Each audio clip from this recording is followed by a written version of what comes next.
Eastern Satellite के पाव मियंग ताबरी बखवाई पुनोपु आहान मुतदा मेतांग के सम मैरा खुमन खुरमजरी आहान बदा मरोब पाव न्यू दिल्ली की मैक्स हॉस्पिटल दा नर्स ओइना थबक तौरिबी मणिपुर की सुषमा कोविड-19 पॉजिटिव ओइरे डॉक्टर जॉन एल साइलो कोविड-19 पॉजिटिव ओइबदगी ngasi ayuk laikhidre amasung anisuba tangka की ओइना ngasi dagi चनबा हौखिबा लॉकडाउन की चना कांगलोनसिन केंद्र सरकार ना मियाम खंगनग्रे हौजिक मचा ताबा पाव न्यू दिल्ली के मैक्स हॉस्पिटल नर्स ओइना थबक तौरिबी चाही कुनमरी सुरबी मणिपुर की वाइकोम सुषमा कोविड-19 पॉजिटिव ओइरे सुषमा कोविड-19 पॉजिटिव ओइरे हाइना कंफर्म तौबदगी दिल्ली गवर्नमेंट की मेडिकल टीम अमना लायंग हौखिबनी महाक असी दिल्ली की मैक्स हॉस्पिटल दा हार्ट पेशेंट अनि लायंग लब मतुंगदा पेशेंट अनि अदु कोविड-19 पॉजिटिव ओरपदगी हॉस्पिटल असिगी डॉक्टर अमसुंग नर्स लोइनना स्टाफ सिंग टेस्ट तौबदा महाकसु पॉजिटिव ओइबा थेंगरखिबनी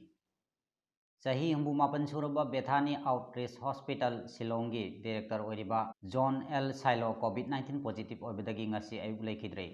डॉक्टर साइलो ना कोविड-19 पॉजिटिव ओरपदगी निमित कुनमंगानी हॉस्पिटल दा लायंगदुना लाखिबनी महाक असी आसाम मेडिकल कॉलेज डिब्रूगढ़ दगी MBBS पास तौखी मतुंगदा all India institute of medical sciences new Delhi दा MD लोइसिनखी हाइरी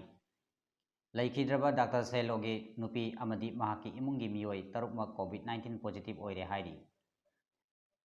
डॉक्टर सैलोना लैखिदबदा मेघालय के चीफ मिनिस्टर कोरोना संगमाना अवाब फोंदोक्रे अनिसुबा तांका की ओइना ngasi दगी चनबा हौखिबा लॉकडाउन असिगी अकोपा चना कांगलोनसिंग केंद्र सरकारना संदोकना खंगनख्रे चना कांगलोनसिंगी मनुंगदा सरकार अमदी लनाईगी लौ सिंगु तौरिबा सिंगजाउना एग्री हॉर्टिकल्चर सिंग कोमथोकपा लौ सिंगुगी पोचै जोनबा दुकान सिंग कोमथोकपा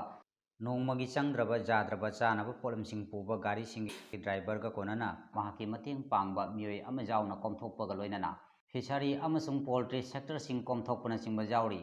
लोइनना MG नरेगा की थबकसु सोशल डिस्टेंसिंग तौदुना कोमथोकपा लोइनना MG नरेगा की मखादा वाटर कंजर्वेशन अमसुंग इरिगेशन सु कोमथोकपा जाउरी मसिता नतना हेल्थ सर्विसिंग केमिस्ट अमदी फार्मेसी सिंग हॉस्पिटल सिंग लोइनना मेडिकल इक्विपमेंट की मैन्युफैक्चरिंग अमसुंग ड्रग सिंग सु कोमथोकली फाइनेंशियल सेक्टर सिंग की ओइना RBI बैंक सिंग कैपिटल लेरिबा ATM सिंग अमसुंग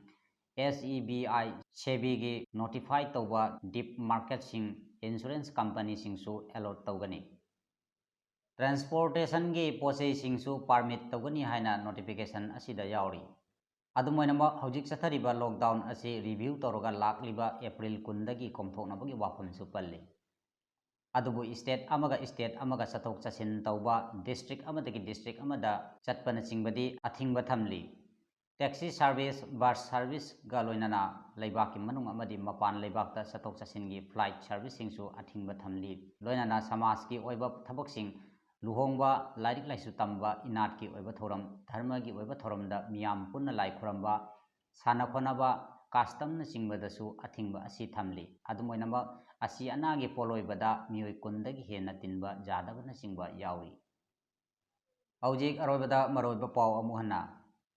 न्यू दिल्ली की मैक्स हॉस्पिटल नर्स ओइना थबक तौरिबी मणिपुर की सुषमा कोविड-19 पॉजिटिव ओइरे